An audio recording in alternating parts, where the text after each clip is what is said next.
Hi hello నమస్తే, నేను మీ కట్టా కార్తిక్. ఈ సంక్రాంతికి మీరెవరు ఊహించని గెస్ట్ నేను పట్టుకొచ్చాను. ఆయన గురించి చాలా వీడియోలు చేశాం, కానీ ఇవాళ ఆయన్నే మీ ముందు తీసుకొచ్చి కూర్చోబెట్టారు. నిజానికి చాలా కష్టపడి ఏ గాడ్ ఫాదర్ లేకుండా ఎదిగిన వ్యక్తి ఆయన. మీ అందరికీ పరిచయం అవసరం లేనటువంటి వ్యక్తి ఆయన. కానీ ఏ నరదిష్టి జరిగిందో తెలియదో కానీ ఈ మధ్య కాలంలో మాత్రం ఆయన కొంత కష్టాలు పారయ్యారు. సో ఆయన కష్టాలకు కారణం ఏంటి, వాస్తవాలు ఏంటి, రెండోది ఆయన కెరియర్ రాబోయే కాలంలో ఎలా ఉండబోతుంది, సంక్రాంతి పండుగని ఆయన కుటుంబం ఎలా జరుపుకోబోతున్నారు, అన్ని విషయాలు తెలుసుకునే ప్రయత్నం చేద్దాం ఉన్నాం. నాతో ఉన్నారు Jani master, Sumalatha madam. Madam నమస్కారం. నమస్కారం. ఎలా ఉన్నారు? మీకు ముందుగా సంక్రాంతి శుభాకాంక్షలు. అండ్ హ్యాపీ న్యూ ఇయర్ అండి. జరుపుకుంటారు మేడం సంక్రాంతి శుభాకాంక్షలు? తప్పకుండా సార్. యాక్చువల్ నెల్లూరుకి వెళ్తాము. నేను నెల్లూరుకి వెళ్తాను సార్ బేసికలీ ఎప్పుడు. సో అక్కడే చేసుకుంటా సంక్రాంతి ఎప్పుడు. మీరు కూడా జరుపుకుంటారు? నేనే అక్కడికి వెళ్తాను అనమాట, నేను తన ఇద్దరు. యాక్చువల్ గా నేను అడగదలుచుకున్న సుమలత గారు మేడం గారు జరుపుకుంటారని అడగదలుచుకున్నాను, కానీ ముందే మీరు నేను కూడా జరుపుకుంటాను అని చెప్పేసి అన్నారు. అసలు జరుపుకునేది నెల్లూరుకి వెళ్ళేది అక్కడ ఏట్ల పండుగ అని జరుగుతుంది, జాతర బాగా పెడతారు. లాస్ట్ టైం తల మీద పెట్టుకొని బోనాలు లాగా చేస్తారు కదా, అక్కడ చాలా బాగా చేస్తారు. అంటే కాదు మేడం, ఇక్కడ హిందూ పండుగలు అన్ని జరుపుకుంటారా, ఓన్లీ సంక్రాంతి మాత్రమేనా? అన్ని జరుపుకుంటారా? మీరు ఎలాంటి అభ్యంతరం చెప్పారు? ఎందుకు ఈ పర్టికులర్ నొక్కి అడుగుతున్నా అంటే, గతంలో జానీ మాస్టర్ గారి మీద తెలియని వాళ్ళు తెలిసిన వాళ్ళు ఎవరు పడితే వాళ్ళు ఇష్టం వచ్చిన ఆరోపణ చేశారు కాబట్టి అడుగుతున్నాను. అన్ని వస్తూనే ఉంటాయండి, వస్తుండే పోతుంటాయి, అన్ని పట్టించుకోవచ్చు. అలా ఏం లేదు సార్. బేసిక్లీ ఏంటంటే నేను పుట్టి పెరిగింది నెల్లూరు సార్. సో ఒక 6 years నేను ఇందుకురుపేట కొత్తూరు అని చెప్పి కొత్తూరులో ఉన్నాను అనమాట. అక్కడ అసలు ఇంత కూడా ఫీలింగ్స్ హిందూ ముస్లిం క్రిస్టియన్ ఆ ఫీలింగ్సే ఉండదు సార్ అక్కడ. అవును, కులాలు మతాలు అలాంటి ఫీలింగ్సే ఉండదు సార్. మన తెలుగు నేల మీదే లేవురండి జనరల్ గా. సో అక్కడైతే చాలా అసలు పల్లెటూరు సార్ అది. మేము వెళ్ళినప్పుడు అసలు నేను 6 years ఉన్నాను కదా, చాలా పల్లెటూరు వాతావరణం అంతా. నేను పెరిగిందంతా కూడా అక్కడే. కొంచెం బాగా అంటే ఏ ఇంటికి పోయినా కూడా సొంత బిడ్డలాగా చూసుకునేవాళ్ళం. ఓకే. ఆ ఊరే కొత్తూరు అనేది చాలా ఏమంటారు, ప్రతి ఇల్లు అక్కడ తన మన అనేది చూపించేసారు. మొత్తం మన వాళ్ళే. ఓకే. సో మన బిడ్డలే మన పిల్లలే అనే ఒక ప్రేమని చూపిస్తారు అక్కడ అంతా. ప్రతి కుటుంబం ప్రతి ఇల్లు కూడా ప్రతి గడప కూడా ఆహ్వానిస్తుంది, ప్రేమిస్తుంది సార్ అక్కడ. ఓకే. సో అలాంటి వాతావరణంలో నేను పెరిగాను. 6 years 7 years ఉన్నాను అక్కడ నేను. చాలా ప్రేమ ఆప్యాయత అక్కడ. అన్ని పండుగలు చేస్తాం సార్ అక్కడ. అన్ని అక్కడ ఏమంటారు మన 2 ఉంటాయి అన్నమాట ఇటు సైడ్. దాని పేర్లు మర్చిపోయినాను చిన్నప్పుడు. అంటే మీ కుటుంబ నేపథ్యం సార్ యాక్చువల్ గా మధ్యతరగతి కుటుంబమా లేక ఏంటి? మీ నాన్నగారు ఏం చేస్తారు సార్? మా నాన్నగారు lorry driver sir. Lorry driver first ఉన్నింది. ఇంకా ఆయన డ్రైవర్ తర్వాత ఆయన ఓనర్గా ఒక 2 లారీలు తీసుకున్నారు, ఇల్లు అమ్మి. సో దాంతో పాటు కొంచెం ఎదిగి ఆయన బాగా కష్టపడ్డారు సార్. ఆయనే పాపం చాలా కష్టపడ్డారు మమ్మల్ని. ఈ చాలా గ్రౌండ్ లెవెల్ నుంచి ఎదిగిన వ్యక్తి మీరు. ఎంతమంది మీరు? నేను, అన్న, అక్క. అంటే అన్న మెయిన్ పెద్ద, అక్క, నేను. కానీ నేను విన్నది ఏంటంటే సార్, వీళ్ళు ఎలా ఉన్నా సరే, అంటే తను చిన్నప్పుడైనా మా అత్తగారు మామగారు ఇద్దరు మినిమం అంటే ఒక 20 మంది ఇంట్లో రోజు భోజనాలు పెట్టేవాళ్ళు. ఓకే. ఫ్యామిలీ లారీ డ్రైవర్ ఉన్నప్పుడు కూడా 20 మందికి భోజనాలు పెట్టేవాళ్ళు.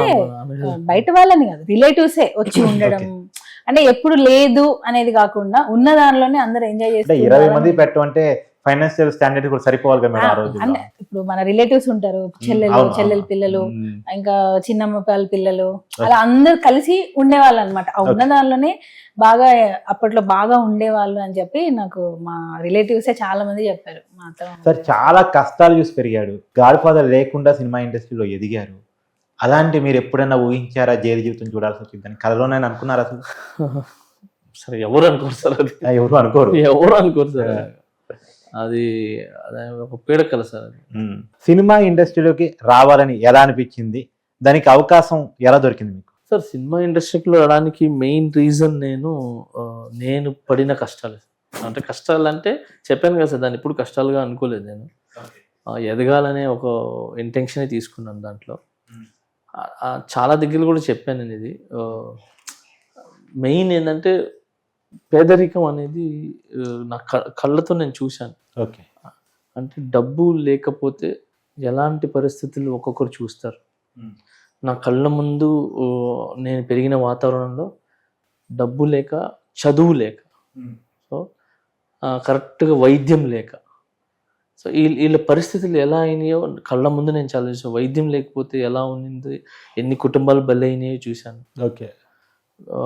చదువు అంటే విద్య లేక, చదువుకోవాలని ఉన్నా కూడా చదవలేక వాళ్ళు మిగిలిపోయి, వాళ్ళ చదువు అంతా వేస్ట్ అయిపోయి వాళ్ళు ఎలా మిగిలిపోయినారు, ఏమైపోయినారు అనేది నా కళ్ళారా చూశాను.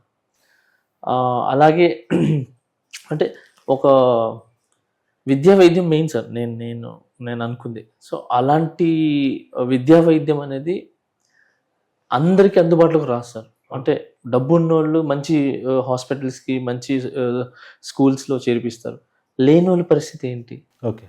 సో ఆ లేని వాళ్ళ గురించి ఆలోచించి నేను ఎదిగి నాకున్న ఎంత పరిధిలో నేను ఎంత చదువుకి, ఎంత వైద్యానికి నేను సాయం చేయగలను. మరి ఎదిగారు, చేస్తున్నారా?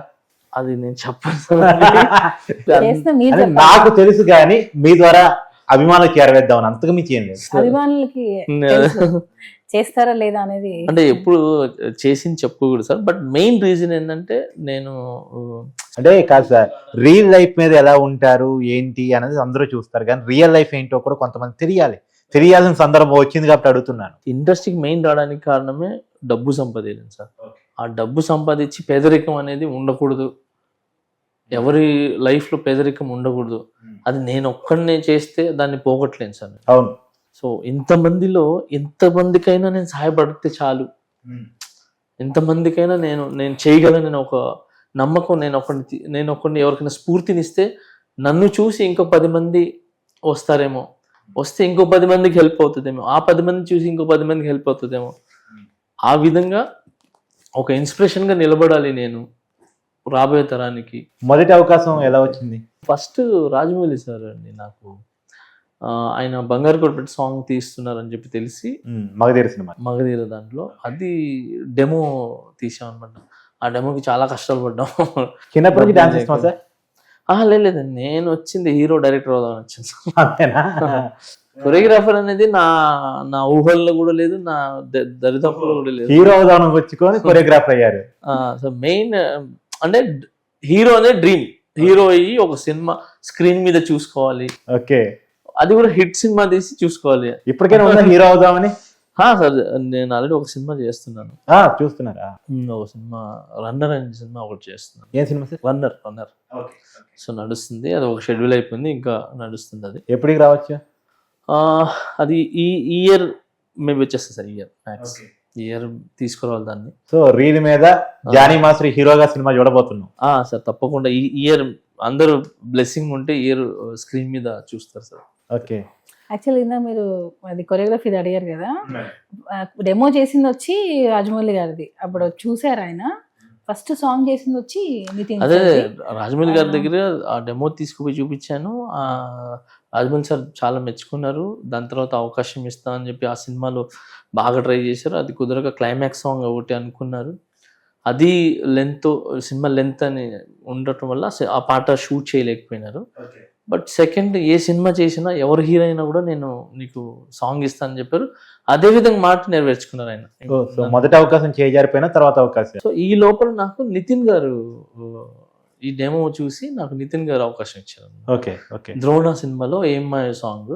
సో కుమార్ గారు డైరెక్టర్ అండ్ ప్రొడ్యూసర్ వచ్చి మన జిఎస్ రావు గారు అనుకుంటాను. జిఎస్ రావు గారు. సో జానీ మాస్టర్ కి మొదటి అవకాశం ఇచ్చింది నితిన్ గారు. తర్వాత ఇంకా చేసుకుంటూ వస్తుందని స్ట్రగుల్స్. తర్వాత నాకు సునీల్ గారు కూడా చాలా రోజులు ఆయన 2-3 సాంగ్స్ చేసి అప్పుడు ఇంట్లో గడవడానికి. సో ఇవన్నీ కూడా అంటే వర్క్ చేస్తేనే డబ్బులు వస్తాయి, దాని తర్వాత మనం సర్వే చేయగలం.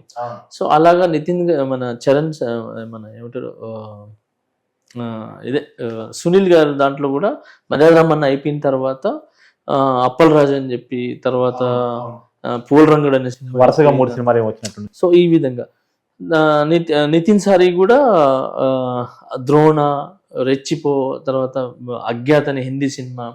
సో వెంటనే కూడా నాకు నితిన్ గారు అండ్ సునీల్ గారు ఇస్తూ వచ్చారు. బట్ నాకు చేస్తున్నాను, వస్తుంది కానీ ఎక్కడో ఒక ఏమంటారు వావ్ ఒకటి బాగా పేలాలి కదా. సో వెయిట్ చేస్తుంటే అప్పుడు చరణ్ సార్ నన్ను పిలిపించి, ఎలా పరిచయం ఏర్పడింది రామ్ చరణ్ గారితో?